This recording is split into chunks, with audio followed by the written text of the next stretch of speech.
এটা হচ্ছে আমার বাড়ির পুরনো গোলা ম্যাড্রাস চটিয়াল মাদা।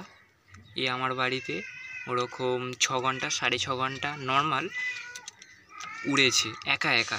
এর সাথে কোনো পার্টনার ছিল না। এই আমার বাড়িতে প্রথম যে অতক্ষণ উড়েছিল কোনো রকম এক্সট্রা খাবার বা মেডিসিন ফেডিসিন ছাড়া, শুধু গম খাইয়েই এরা এরকম দম নিয়েছে। তো যারা খেলাড়ি মানুষ রয়েছে, যারা টুর্নামেন্ট খেলে টেলে, তো তারা এইসব পায়রাকে নিলে 10 ঘন্টা 11 ঘন্টা ওড়ানো ওদের কাছে কোনো ব্যাপার হবে না। আর এই হচ্ছে আমাদের সবুজ বাচ্চা।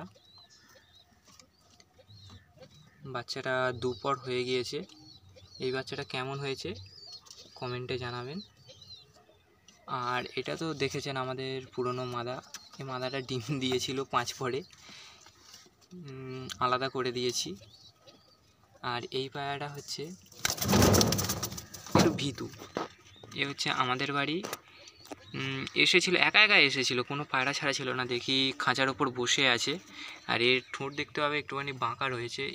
এই ঠোঁটে পায়ে প্রচুর পরিমাণে পক্স হয়েছিল, তো সেইগুলোকে সুস্থ করেছি। পায়রাটা মনে হয় কেউ ছেড়ে দিয়েছিল, এত পরিমাণে পক্স হয়েছিল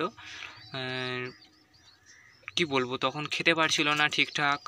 তারপরে পেছনে পক্স হয়েছে, এমন পটি করলে অসুবিধা হচ্ছিল। তো এগুলো সব ঠিক করে দেওয়ার পরে পায়রাটা আর যায় না।